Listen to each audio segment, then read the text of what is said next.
So it's my priority to utter your name. Thank you. Thank you very much. Good morning. It is my greatest pleasure to introduce Dr. Vivienne Collinson, a retired professor from Michigan State University and a full-time researcher. Dr. Collinson has worked as a professional educator for more than 35 years, and she has worked as a teacher, principal, and superintendent, and has also served in numerous roles at the K-12 level for 20 years before beginning to teach principals and teachers at the graduate level in both Canada and the United States. Vivienne's work and research on organizational learning, as well as curriculum relevance to the influence of teachers' values on their instruction, is known worldwide. She has thus lectured in the United States, Canada, Asia, and Europe. Dr. Collinson has attended many ATE conferences and co-chairs a European network for continuing professional development for teachers and leaders in schools. It was specifically at the Wolverhampton ATE conference where I had the pleasure to meet Dr. Collinson and get impressed and influenced by her expertise and wisdom. What struck me most was her huge respect and care for children's whole development as human beings and the importance of the role of the teacher in this development. Furthermore, her enthusiasm for the implementation of a range of methodologies in researching children inspired everyone to consider further research. Her research and publication focus on exemplary teachers and organizational learning, as well as the professional, staff, and organization development necessary for teachers and learners to create an environment that supports learning for all within school systems. Her books are unique in the field of education because they apply concepts and examples of organizational learning to K-12 setting instead of relying on examples from business and industry. She provides a strong theory to practice interconnections as her work responds to key questions such as how schools and school systems foster the organizational learning. She is an expert in bringing complex theoretical concepts to life with practical examples of the application of organizational learning in a school and school systems. She has helped practitioners worldwide understand how organizational learning can provide a powerful path for schools wanting to continuously improve learning, teaching, and leading. Again, it is an honor to welcome Dr. Vivienne Collinson, who will present the plenary session entitled Rethinking Selection and Professional Development for Teachers Leaders by Learning from Exemplary Teachers. Thank you very much.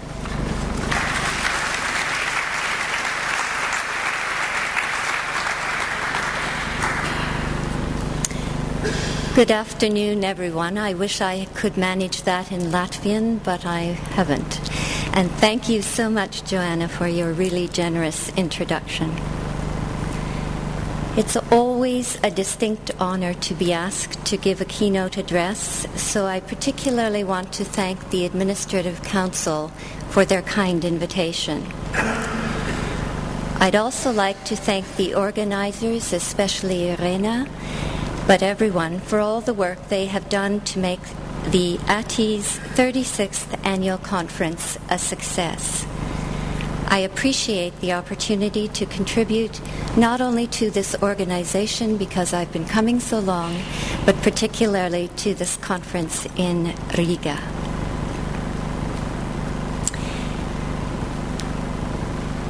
These arrows are different from my computer, so I'll see if I get the right arrow. Yes. This is how I will organize the keynote. A small introduction to provide some background, and then three main sections.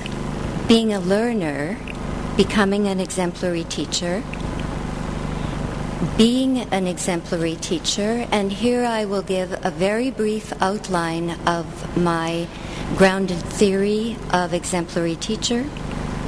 with a short application to classroom practice, and then being a learner and teacher, becoming a leader, and finally the ever-present question, so what?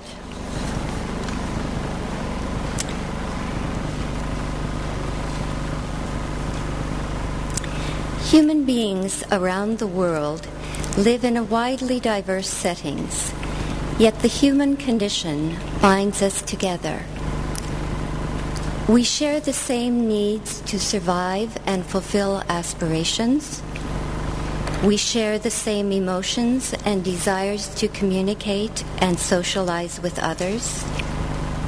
We share attitudes like curiosity and hope. And regardless of our circumstances or where we live, we all learn, and we all teach, and we all lead throughout our lives, whether that occurs within a family circle or in more formal settings. Some members of the human family, like us, become professional teachers, and some become exemplary or outstanding teachers. But what is it that makes some teachers stand out among their peers? Of course, the concept of excellence has intrigued philosophers for millennia and is often associated with an individual's character. For instance, in the continuing quest to understand good teachers, William Hare, one of my fellow Canadians, argued that multiple excellences such as empathy, humility, and open-mindedness are necessary to becoming a good teacher. And although agreement on criteria for good teachers has remained elusive, Jackson noted that, quote, "It is likely that in every school system there could be found at least a handful of teachers who would be called outstanding by almost any standard," end quote. Since then, researchers have found exemplary teachers at all levels and in all kinds of schools, from well-to-do schools to the most out-of-the-way schools in the most impoverished areas.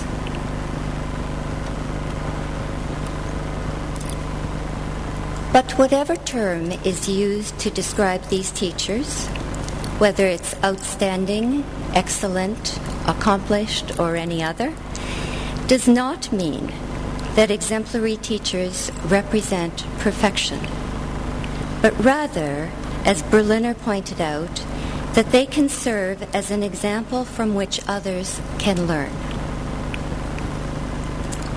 As Cafaro noted, understanding exemplary teachers represents a way to inform the present, to underline what we must attend to, and to help in locating what obstructs the realization of the ideal.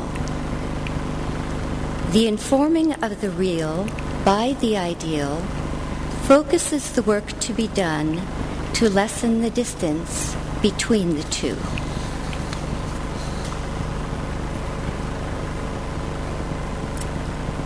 Did the arrow not go right last time? Okay, I think we're all right. I want to be clear that I'm making a distinction between teacher and teaching, although they are often used almost interchangeably. So in this keynote, I'm focusing on the teacher as a person rather than on teaching as an activity or as techniques. My emphasis on the person is, as Kertermans or Malm recently pointed out, the reverse of what usually occurs in practice. Essentially, I will argue that for everyone, being a learner is a requisite for becoming a good teacher, and that in the 21st century, being an avid learner and a good teacher are requisites for becoming a good leader. In education, I see career-long professional development as both professional and personal development, both formal and informal learning. I do not see professional development for teachers and leaders as a new or different kind of learning, but rather as a lifelong extension of development begun in primary and secondary schools. I will argue that what exemplary teachers seek to develop or refine in themselves and in their students may provide a sound blueprint for the development of teachers, teacher leaders, and formal school leaders like principals or heads of school.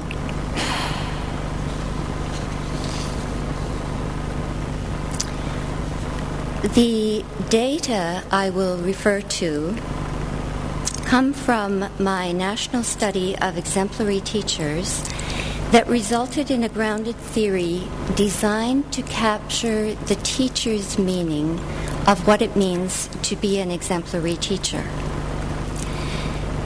The research involved 81 teachers who were nominated as exemplary by local groups of their peers in 31 school systems across the U.S.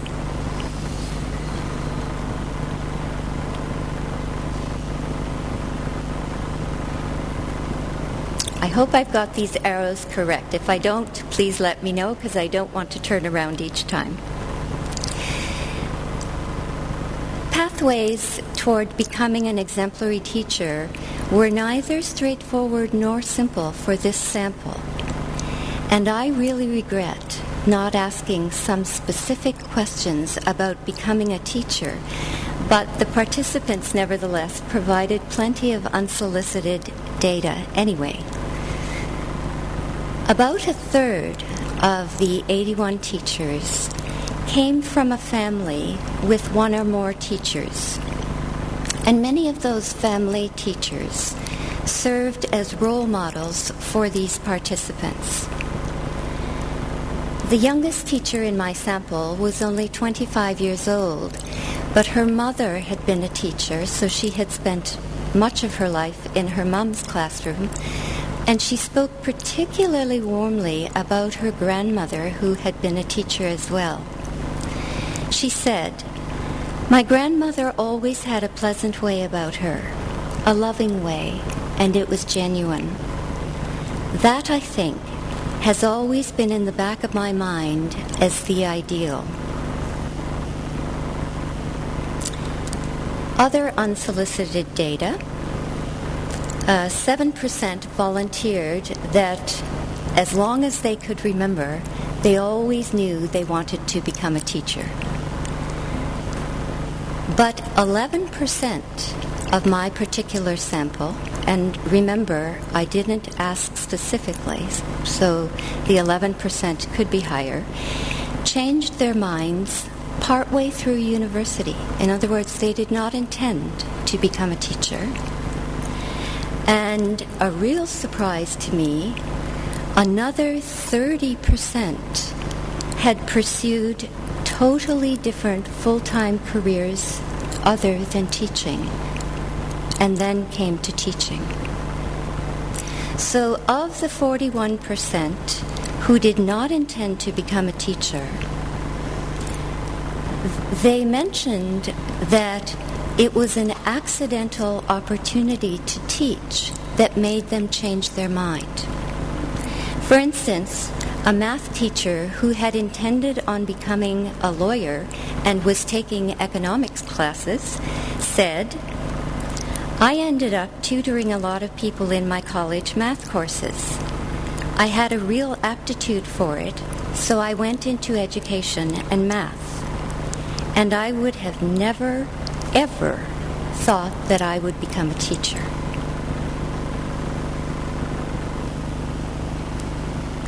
but it was school teachers who emerged as the most significant influence on the participants' decision to become a teacher, most often when they were teenagers. Again, surprising information to me, and so I didn't know to ask everyone. So this is again unsolicited data from the 81 teachers. 11% told me that they teach the same discipline or subject area as a beloved teacher they had.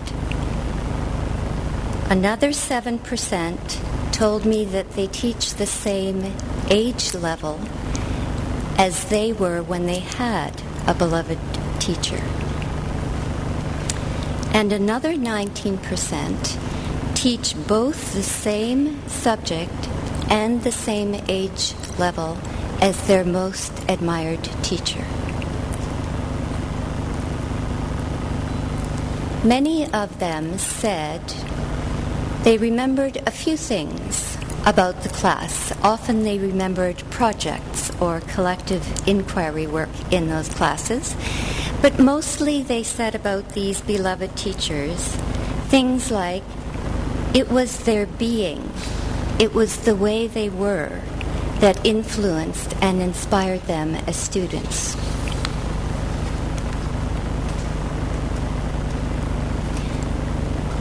As a special education teacher said,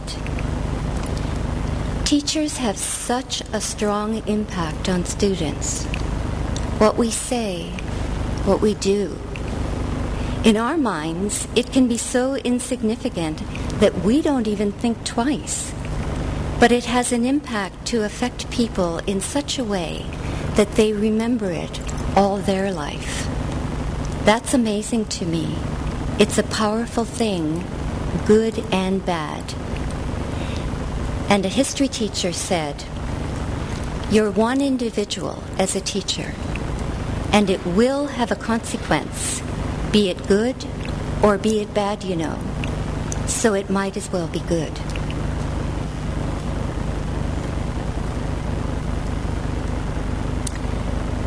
By whatever path these teachers entered the profession, their transition, no surprise to you, was often quite difficult. I heard many of these teachers' horror stories about class sizes, students, and assignments they had been given in their first years as teachers. But many felt that they owed their career to wonderful mentors, both formal and informal. As one said, "My mentor was a pivotal place where I formed my values about teaching.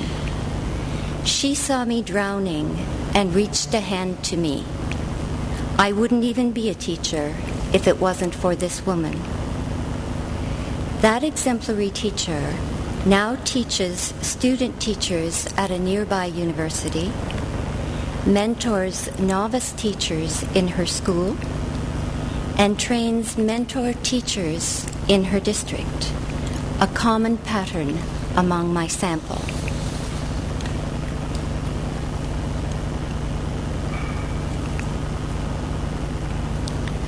But the participants also mentioned professional sources of learning, and in particular, 3 of them. They described the first professional source of learning as learning by doing, or what Lorty called trial and error. And specifically, they used trial and error to learn how individual students learn, how students develop, and how to learn or refine interpersonal skills. So they used observation, dialogue, listening to students, colleagues, and parents. And they said that those 3 in particular were vital to learning this kind of knowledge. But what they also found very useful was observing colleagues in their classrooms and engaging in team meetings with their colleagues. As one teacher said of her team members,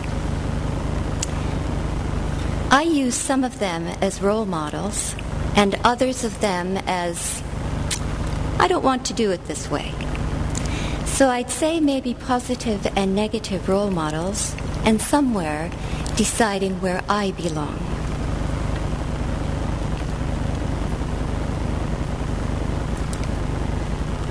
The second most important professional source of learning for these teachers is in-depth professional development over an extended period of time.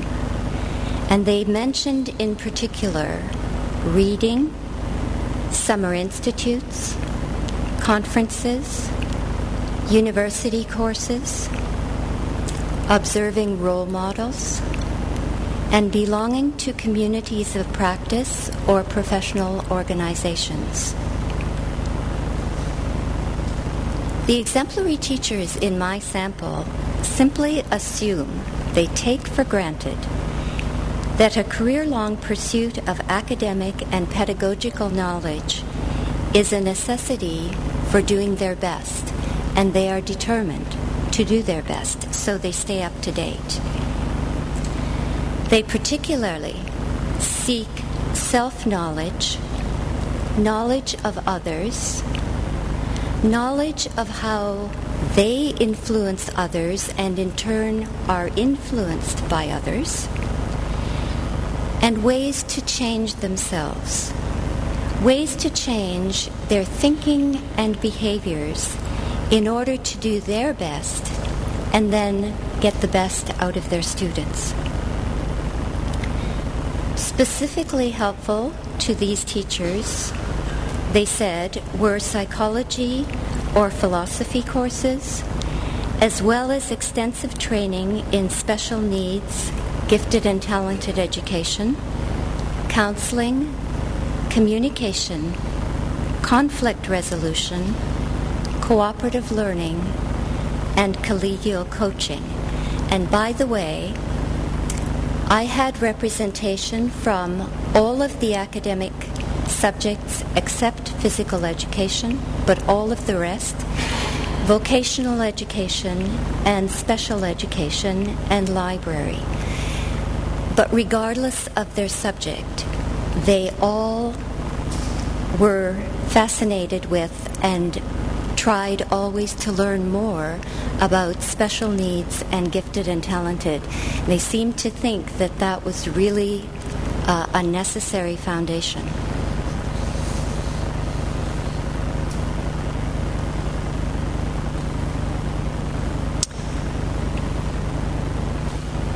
My participants consider the third source, reflection, as utterly crucial to becoming exemplary. As one participant said when she was talking about Berliner's article on the novice expert continuum, she said, many teachers never reach that expert level because that expert level goes beyond anything that you can read or learn. It's something that comes from within you, and it takes a lot of reflection. I happen to like Keith Walker's term, and I'm indebted to him for this vocabulary. He described it as retrospective and prospective reflection. And so did John Dewey, but I think we often forget about the prospective part. In other words, the retrospective part means that we can appraise a past event or emotion or thought, and then use our imagination and intellect for the prospective part, that is, to shape the future with some hopefully helpful action. In the literature, retrospective and prospective reflection has been linked to hope, humility, and relational skills. And this mature view of life has also in the literature been associated with exemplary teachers and with good leaders. So in summary for this section, the participants followed a variety of pathways toward becoming exemplary teachers, learning from teachers in their family, their own past teachers, present colleagues. Many learned from prior careers and all learned from prior experiences. They learned by doing, the trial and error. They learned from in-depth professional development over an extended period of time. And particularly, they learned from the habitual practice of retrospective, prospective reflection.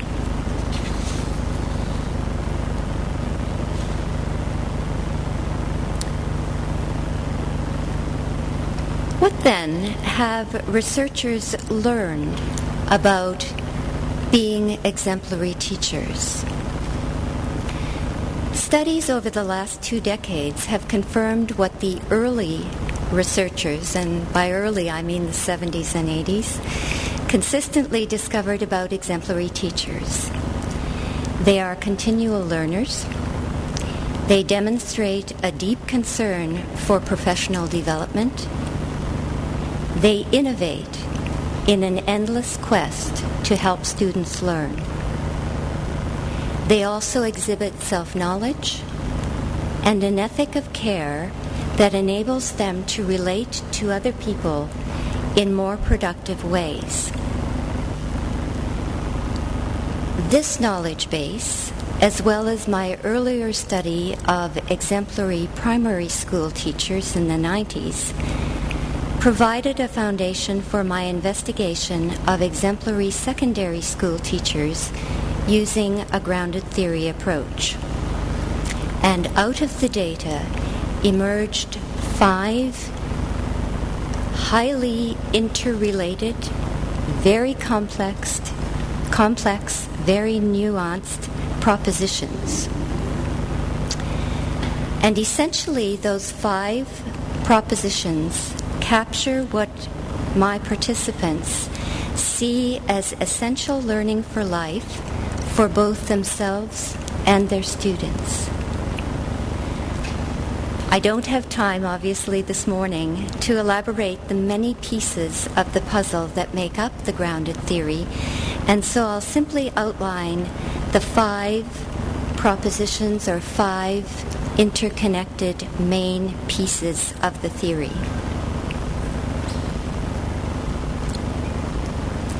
First of all, the exemplary teachers see their role as shaping students' thinking and lives, not just the year or 2 or 3 years that they have the students, but the students' future. These teachers use themselves as an instrument, the main instrument, and their subject matter as a vehicle to help students learn for life. They use the term learning in its broadest sense, and they refer to learning how to learn, having the students learn about themselves, learning how to work with and care for others, and learning how to find meaning or enjoyment in life.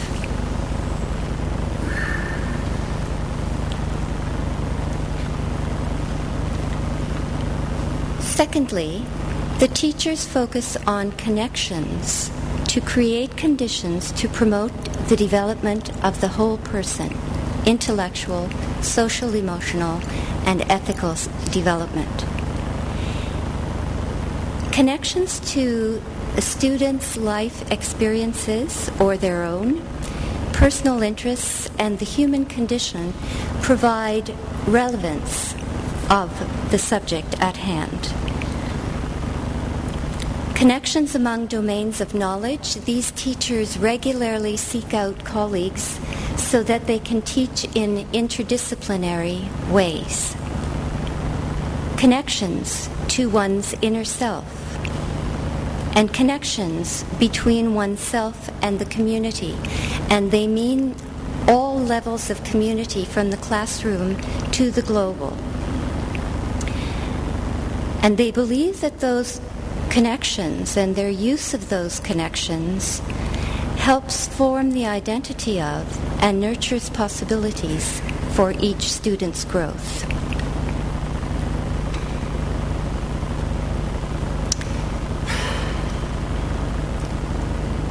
All 81 teachers in my sample mentioned 3 specific values and 4 specific attitudes that they thought were essential for learning. Now, individuals mentioned other values and attitudes too, but I thought it was significant that all of them focused on the 3 values. First one being love. Many of the teachers used the word love, but those who felt less comfortable using the word love used empathy, care, or compassion. And they all mentioned that respect is a subset of this value, and in fact, respect was often the only rule in their classroom. Respect yourself and others. The second value was honesty and integrity. These, of course, are somewhat different but very related. And for the teachers, in particular teachers of teenagers, but I would say also for primary children, fairness and consistency are subsets. And the teachers were very strict on themselves that there was no double standard. Because they saw themselves as the main instrument and role model, there was no double standard. If they wanted students to respect each other, then they as teachers wanted to show students how to do that. And the third value was humility. And then, of course, knowing Dewey's work, you won't be surprised with the 4 attitudes they shared: curiosity, open-mindedness, hope. And by hope, the teachers wanted to help students understand that they have a choice between optimism and pessimism, and between persevering and keeping at something or giving up. And the fourth one, doing one's best. The fourth proposition had to do with freedoms. And the teachers promote students' freedom to be. That is, their freedom to develop as unique individuals. Their freedom to become autonomous thinkers, and their freedom of choice. But because responsibility is the other side of freedom, there were also 3 responsibilities. Responsibility to others, intellectual responsibility, and responsibility for the choices the students make. So in sum, these teachers focus on a future-oriented picture of what they believe will afford all students the fullest possible opportunities to learn, to become better persons, and to contribute to and enjoy life as adults. Many of the teachers said that they wanted their students to be learning more than just bookwork. And one math teacher said, they're going to have to know some of the other things that help them relate to other people and be trusted by other people and be followed by other people or work with other people. I believe that success in life for our students is not going to be just that they understand the quadratic formula. More important is that they know how to think logically and that they have some of those other skills and characteristics that will help them be successful in life and make our society a better society.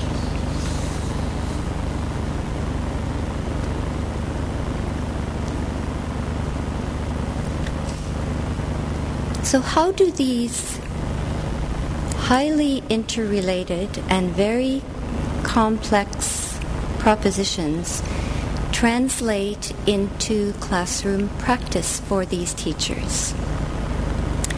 Well, they gave me lots of specifics, and the specific how-tos were limited only by their own creativity and imagination. But I discovered that, again, whether it was academic, vocational, or special education teachers, they all use the same major processes within their classrooms. And those three processes include modeling, relationships, and communication. These are main foci for these teachers. It's not coincidental either that modeling and healthy relationships and good communication skills are also associated with good leaders. So first, the teachers believe that they are powerful role models who are shaping their students' lives. They are determined that their one chance to influence the social, emotional, intellectual, and ethical life of a student will have good consequences. As one said, exemplary is not anything that's preached. It's just a way of being. It's just who you are. Another teacher said, it's a way of thinking. It's a way of behaving. And a Latin teacher said, you're a role model. And so I think it's important to sit down and decide, now what do I really want these kids to learn from me as a person? And what am I exhibiting?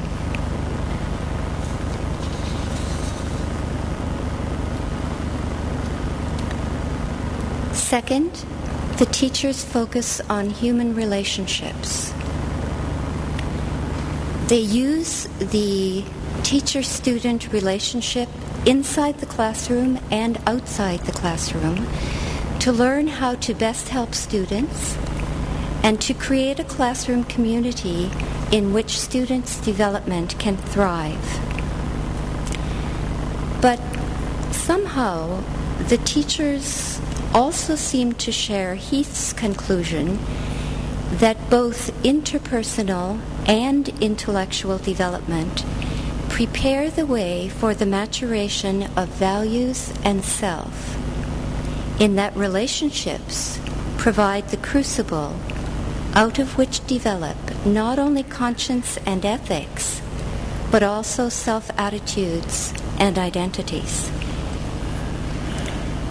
Within their classroom, all of the teachers use collective inquiry groups with students as a means of fostering student self-knowledge and student-to-student relationships. The teachers often referred to collective inquiry as projects, collaborative research, or real-life application of the lesson.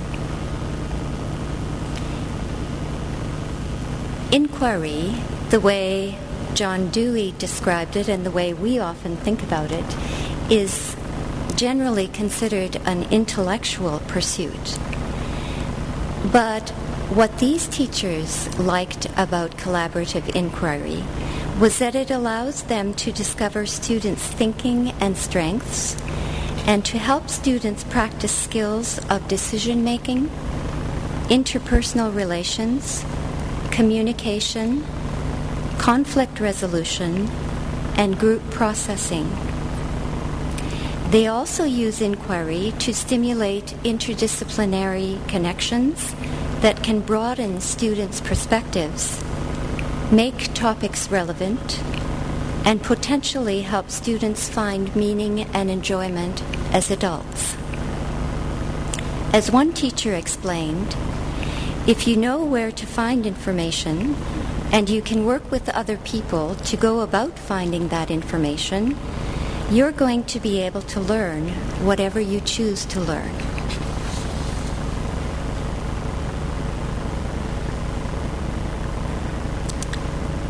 Peter Dachler noted that relationships are inherently communicative, and other researchers have pointed out that communication is a necessity for building trust and community, and these teachers would add that communication is a necessity for opening doors for future possibilities in students' lives. So all of the teachers, regardless of the subject they taught, they all provide time and opportunities to help students learn to communicate well. Every single participant requires presentations by every student, and usually these are a little more safe because it's the group presenting their collective inquiry findings to the whole class. Many also give students opportunities to tutor or teach classmates or younger students.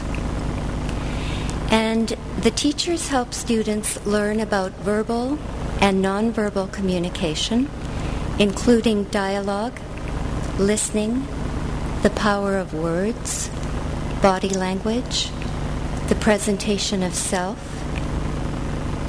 writing for various kinds of audiences, and above all, and this was terribly important to all of the teachers, learning how to give and receive feedback in helpful and supportive ways.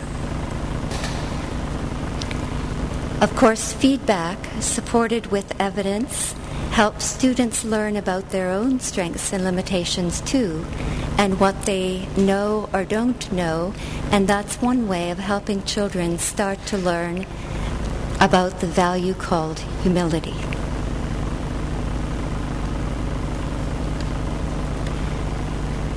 So in summary, I've talked about the 5 interrelated and mutually supportive propositions: learning, creating conditions, especially many kinds of connections, values and attitudes, freedoms, and reciprocally, responsibilities. The teachers believe they are shaping lives and shaping students' future by helping them with what they believe is essential learning for life.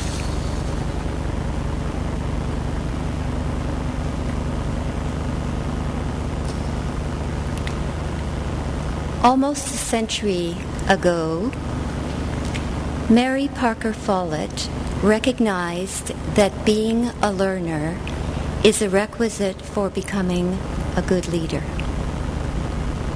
More recently, Roland Barthes referred to good leaders as head learners, and the exemplary teachers surely serve as examples of head learners. They seem to have cultivated a disposition to learn from everything and everyone. One art teacher belongs to a network of 90 teachers from different disciplines. She called this group professional junkies and said, quote, "Well, they've all been recognized for something as being leaders in their field. It's not so much that they're trying to keep themselves from being bored," she said, "but because they are students forever."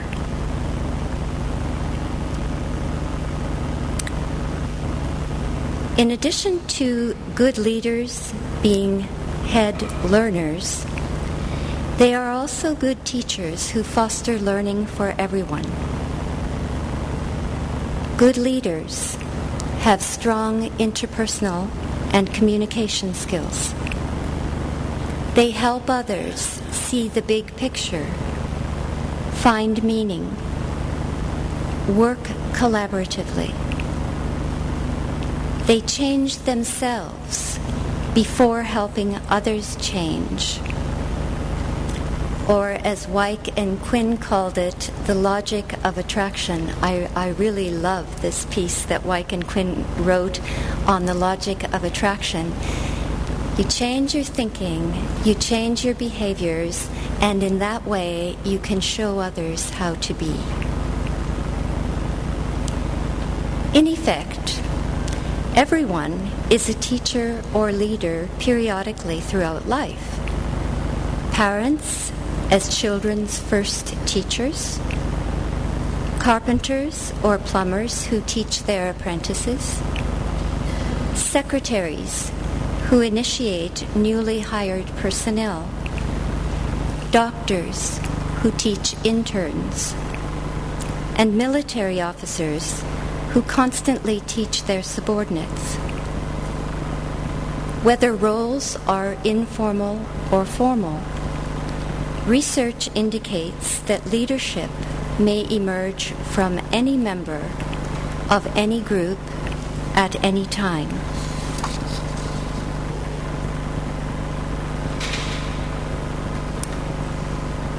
The exemplary teachers in my sample were heavily engaged in leadership as they pioneered changes to improve student learning. And I must say that the student learning was always the focus of their change efforts. So I'll give you a few minutes to read just a few of the ways that the participants exercised leadership.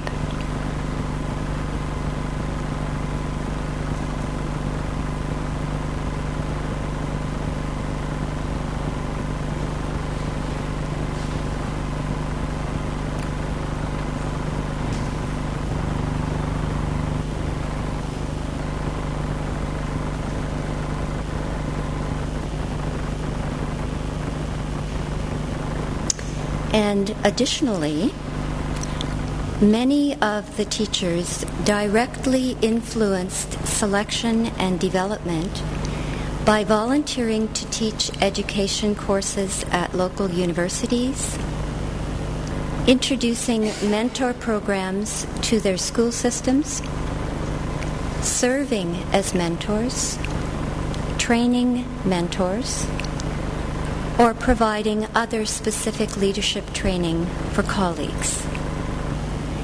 And some also mentioned serving on hiring teams to recruit and select novice teachers or new principals. All of these opportunities to exercise leadership help the teachers learn even more. The more the teachers learned, the more they engaged in leading. Then, as leaders, they discovered they still had much to learn and that leading provided opportunities for new kinds of learning. And this leads us to the proverbial, so what? So what if there is now a grounded theory of what it means to be an exemplary teacher? As Wilson said, a theory is merely a way of organizing ideas that seem to make sense of the world. As such, claims that emerge from a theory demand constant questioning and testing.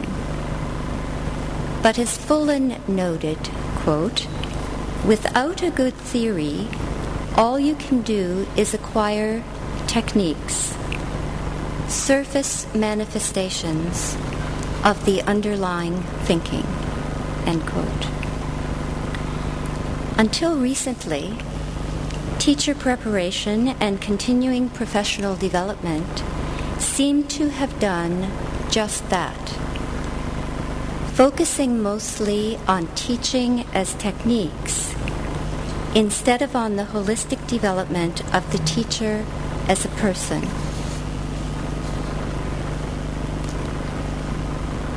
Yet scholars from various disciplines have argued that the achievement of personality means nothing less than optimum development of the whole individual human being. And as Lorty said, personal dispositions are not only relevant, but in fact stand at the core of becoming a teacher and being able to help others.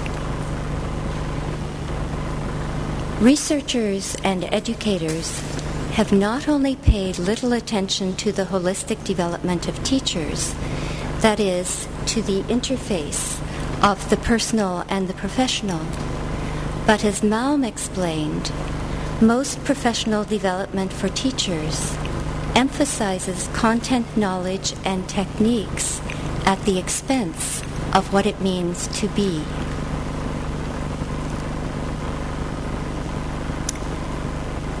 My grounded theory, namely what the exemplary teachers consider the ideal for all students, is somewhat similar to what scholars referred to as the 4 pillars of education in the well-known United Nations document on learning.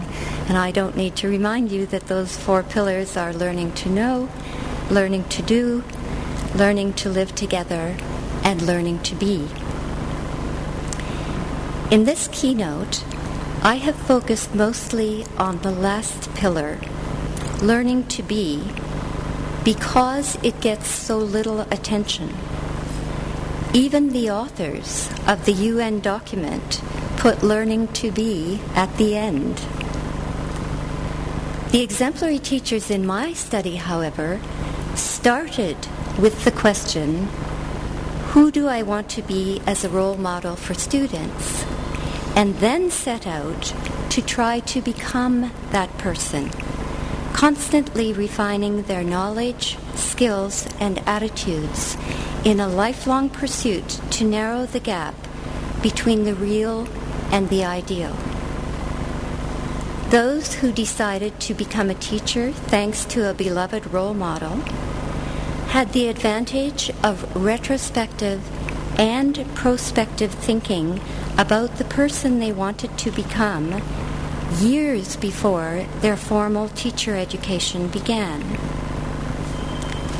Those with prior careers had years of practice as learners, teachers, and leaders before their formal teacher preparation began. That kind of self-knowledge appears to be of major importance to understanding what Keltermans called who I am in how I teach.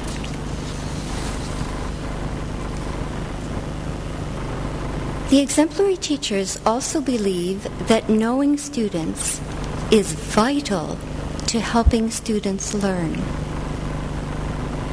If applicable to teacher preparation, educators would need to have deep knowledge and understanding of student teachers in order to provide differentiated opportunities in a continuation of holistic development begun by primary and secondary school teachers.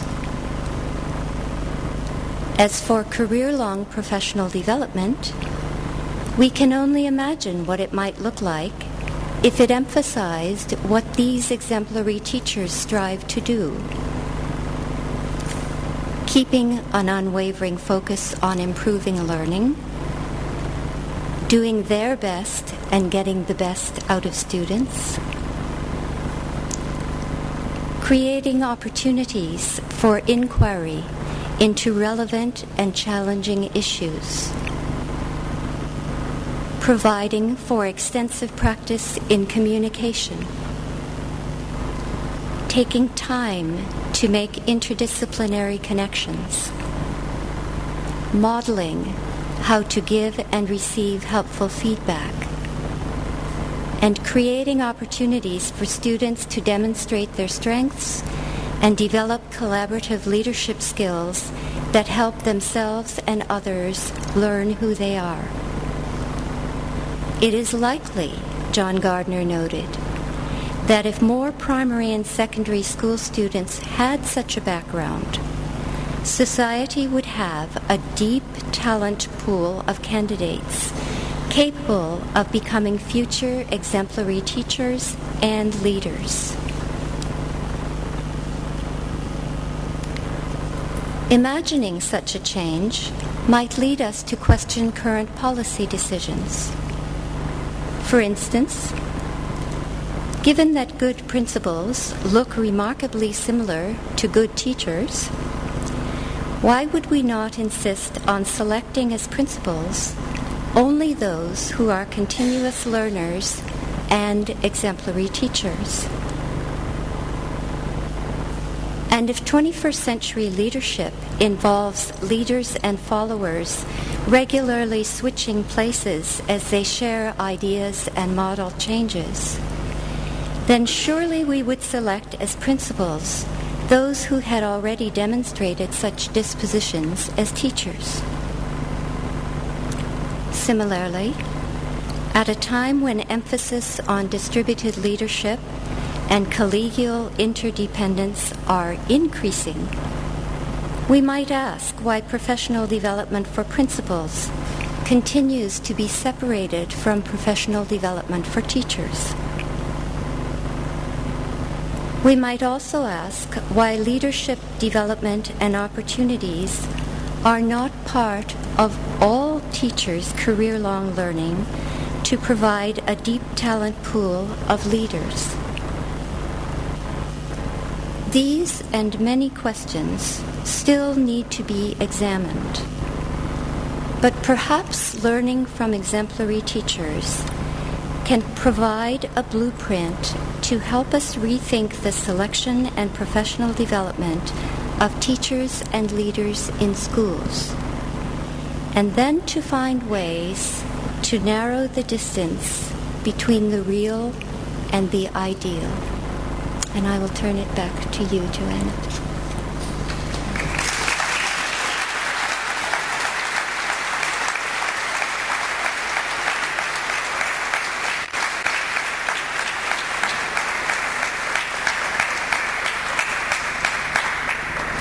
Okay, thank you very much for this inspiring and insightful talk.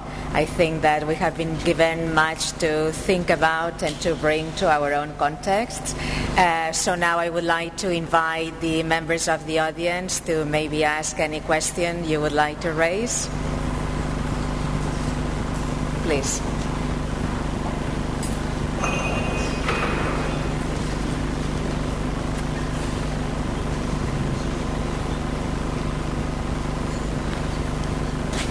My name is Johannes Theiner. I'm representing the European Parents Association, so a little bit a strange role.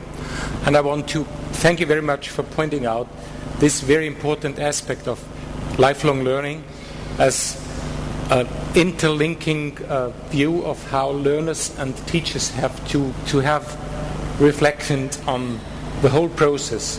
And I can bring as a shared message from the students representative in Europe and the parents when we discuss lifelong learning in some platforms, and to put the learner and the learning process more evident in the center of discussion when it becomes to whatever it is in educational policy making is a very important view, and I wanted to foster this aspect of your contribution very much and acknowledges that you brought up this very challenging view of how teachers should be in a permanent learning process and probably take all of society together with them so that we can really take the challenge of a holistic learning society. Thank you. I really applaud your organization for this kind of thinking. Good for you.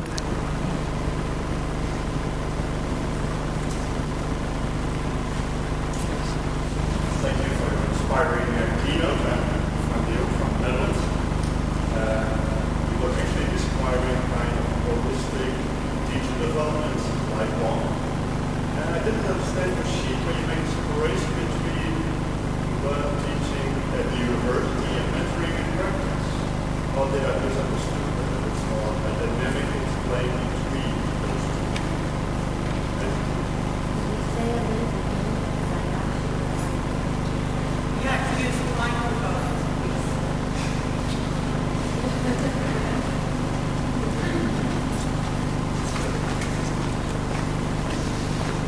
maybe I misunderstood, but what I was very inspiring that you sketch a holistic teacher development, lifelong. You learn it from peers, from your family, from experienced teachers. But suddenly you had in your story a separation between you learn teaching at the university and mentoring is in practice. But is it not more a kind... I don't understand the separation. Is it not more an interplay between what you learn and content at the university and the profession of teaching in practice?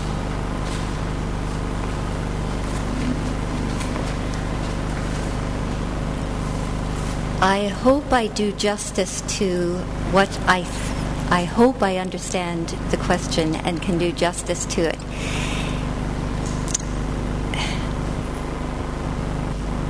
Teacher education, minimally a year after you have finished a bachelor's degree in history or something, is still required in both Canada and the US. Also for people like so many of my teachers who had prior careers and were maybe 45, 48 years old when they decided to become teachers, they still have to have formal teacher education. The question in my mind always is, there's this course, this course, this course, and it doesn't matter what your background is. You still have to follow the same path, when for me, coming at it from a holistic understanding, it would mean that we would find out quickly the strengths and limitations and the background experiences and use that to develop something particular for that person who wants to become a teacher. Now, I'm not sure if that answers your question, but that's where my thinking is going at the moment. I should also mention that these teachers themselves had sought a lot of university courses. I forget the exact statistics right now, but several of them held 2 master's degrees, and 3 were working on their PhD, and 5 had completed their doctoral degree.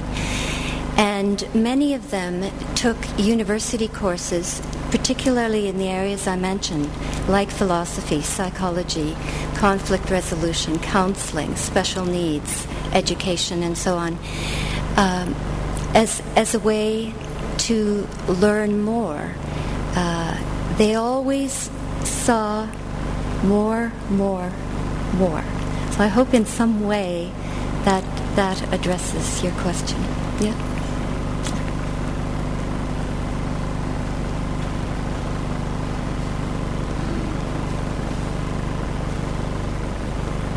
Yeah, Vivienne, thank you for sharing your work on developing a grounded theory on excellence and on exemplary teachers. I was thinking during your talk, and you came up to the end with this "so what?" It's marvelous to have such an exemplary teacher as a kid, I think, and probably we want to have all our kids such exemplary teachers. So the question is how to become exemplary teacher. And as far as I understood from reading your articles, you focused on 81 teachers which were selected because they were exemplary. So for me the question is, were they exemplary because it was some kind of personal characteristic, some given giftedness, or is it the potential that every teacher can develop? And if so, how? Or in other words, do you have experience with teacher education programs which try to foster and stimulate that talentness, that exemplariness of teachers, and do those programs lead to more excellent teachers? We could be here all day discussing that one, Marco. But it is, of course, the crux of the issue, because our whole focus is development. And I hope that some of the questions I posed provoke thinking as we hear each other's papers for the remainder of the conference. More specifically to one of your questions, some of the teachers, as might be expected, had found school very easy, and they were good students, interested in everything, played musical instruments, played sports, just really good students.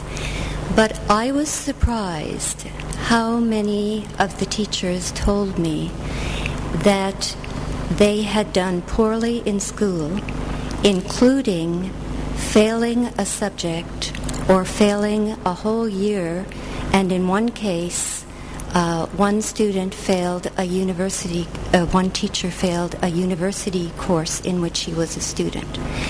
So I didn't know whether to take from that their love of learning and the attitude of hope with the subset of perseverance, which pushes them to learn and keep trying, help them overcome that. Oh, and by the way, 2 of them had disabilities, learning disabilities. And they were very honest with their students, that they had persevered hard and had suffered quite a bit because of those disabilities. So I don't quite know how to answer that because I don't have enough data on it. But my overall impression at the end of all of the interviews was that it's those 5 propositions themselves that lead toward becoming not, I think, only an exemplary teacher, but really an exemplary anything you choose to become. That doesn't begin to get at your question, but hopefully in our sessions we can do more.